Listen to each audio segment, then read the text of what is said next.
Good morning everyone. Today we are going to study about prism. This is the topic of chapter 2, the human eye and colorful world. In our previous video we have solved few numerical based on defect of vision. Now let us begin this topic by its definition. What is prism? So what is prism? Prism एक ऐसा figure है जिसमें कुछ non parallel refracting homogeneous refracting surface होते हैं और वो inclined होते हैं एट अ सर्टेन एंगल, किसी सर्टेन एंगल पे वो इंक्लाइंड होते हैं, दो रिफ्रैक्टिंग सरफेसेस। क्लियर है? तो उसको हम क्या बोलेंगे? प्रिज्म। समझ में आया? अब प्रिज्म बनेगा कैसे?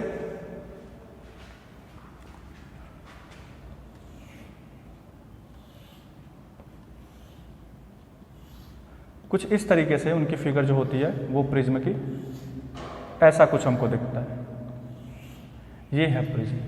क्लियर है? ये इसका एक सरफेस है, ये सेकंड सरफेस, इसके पीछे का जस्ट ये है साइड का सरफेस और ये है साइड का और नीचे है एक बेस। तो हम कह सकते हैं कि इसमें दो ट्रायंगुलर और तीन रेक्टेंगुलर। ये देखिए, ये एक रेक्टेंगल, ठीक है, देखने में आपको पैरेललोग्राम टाइप का कुछ लग रहा होगा, लेकिन ये 3D फिगर है जिसे हम 2D प्लेन पे बना रहे हैं, तो इस वजह से कुछ आपको इस तरीके से दिखेगा। और ये आपका तीसरा, तो एक सरफेस, दो सरफेस और ये तीन, ये कैसे हैं? रेक्टेंगुलर हैं। और दो आपके पास ये सरफेस है first and this one is the second surface. तो ये कुछ इंक्लाइंड है सर्टेन एंगल पे, कुछ सर्टेन एंगल पे ये इंक्लाइंड है। क्लियर है? तो अब हमें ये देखना होगा कि इसे हम हर बार तो बना नहीं सकते हैं, तो 2D में हम इस इमेज को कैसे फॉर्म करते हैं। तो 2D में आप इस इमेज को फॉर्म करोगे कुछ इस तरीके से, ठीक है। और ये जो एंगल होगा जिसको हम बोल रहे थे homogeneous refracting non parallel surface, तो ये नॉन पैरेलल जो सरफेस हैं वो आपके एक सर्टेन एंगल पे इंक्लाइंड है, इसी से बाउंड होकर हमारा प्रिज्म बना हुआ है, तो इसको बोलेंगे angle of prism. This one is angle of prism. समझ में आया? तो ये ग्लासेस से ही बने होंगे जो प्रिज्म है, ठीक है। तो इसकी अपनी कुछ रिफ्रैक्टिव इंडेक्स भी होता होगा, क्योंकि ये भी रिफ्रैक्टिव इंडेक्स क्या होता है कि अगर किसी एक मीडियम से दूसरे मीडियम में अगर लाइट जा रही है तो वो क्या होगा? बेंड होगा।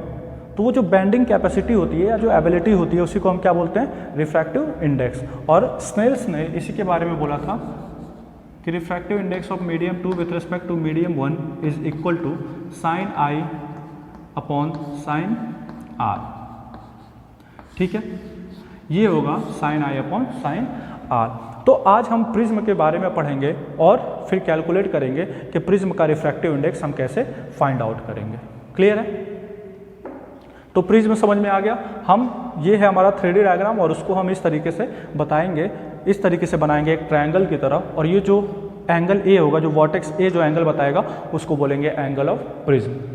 जो दोनों के दोनों नॉन पैरेलल रिफ्रैक्टिंग सर्फेसेस हैं जहाँ पे इंक्लाइंड होती हैं, वहाँ पे जो एंगल फॉर्म होता है उसे बोलते हैं एंगल ऑफ प्रिज्म।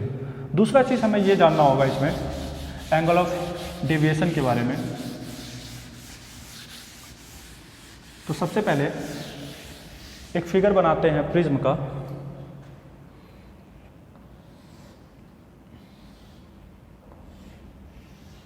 और देखते हैं इसमें रिफ्रैक्शन कैसे होगा।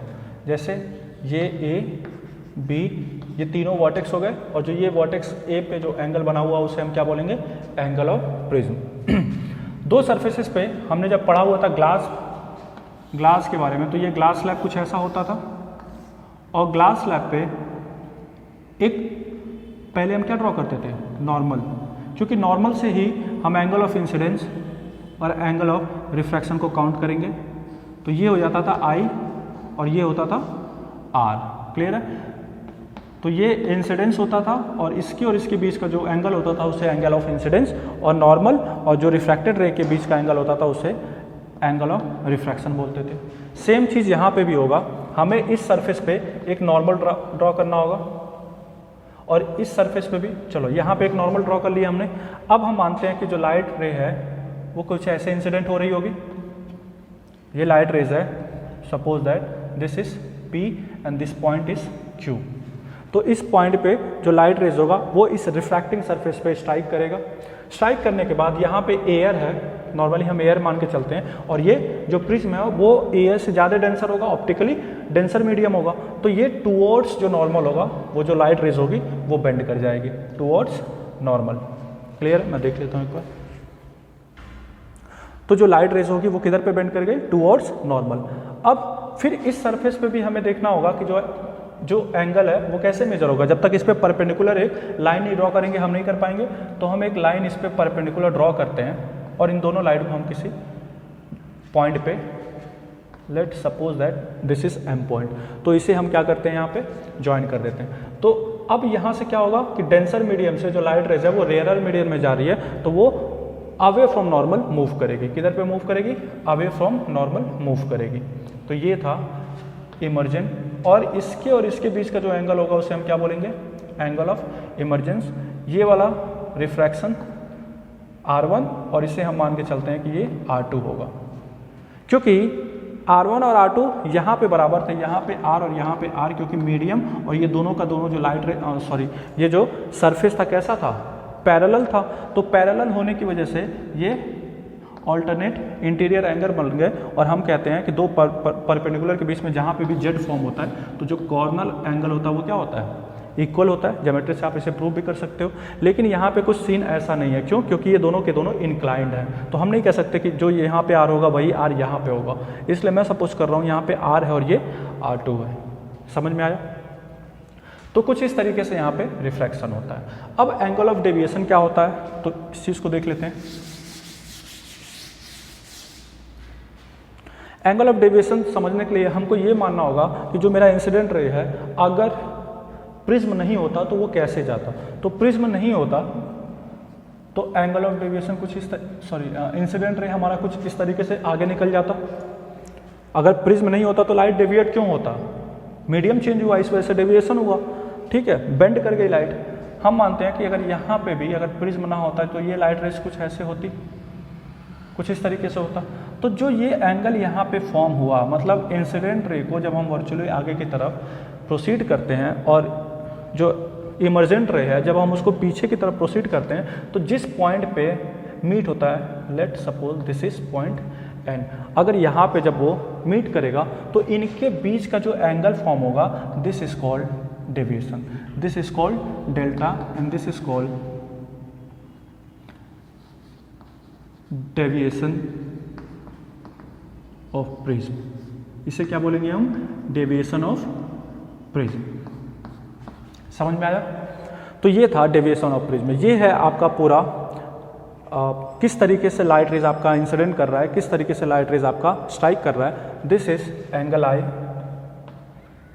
रिफ्रैक्शन के बाद जो आपका एंगल फॉर्म हुआ है नॉर्मल, ये आपका नॉर्मल था, यहाँ पे स्ट्राइक हुआ तो नॉर्मल और इसके बीच का, ये नॉर्मल है ना, तो नॉर्मल और रिफ्रैक्टेड रे के बीच का जो एंगल होगा R1, फिर ये दूसरे सरफेस पे स्ट्राइक कर रहा है, तो यहाँ पे हमने नॉर्मल ड्रॉ किया और जो रिफ्रैक्टेड सरफेस था उसके बीच का हमने देखा, तो ये हो गया R2। और आफ्टर जब ये इमर्ज कर जाता है, मतलब प्रिज्म से बाहर चला जाएगा, तब हम देखते हैं इस पर एक नॉर्मल ड्रॉ करके इसके और इसके बीच का जो एंगल होगा उसे क्या बोलेंगे? Angle of emergence. तो ये एंगल I हुआ, ये एंगल E, ये R1 R2, ये एंगल A होगा, ठीक है, और ये होगा एंगल ऑफ डेविएशन या डेविएशन ऑफ प्रिज्म। ठीक है, तो ये जो डेल्टा होगा डेविएशन ऑफ प्रिज्म, और इसको बोल सकते हैं angle of deviation, angle of deviation.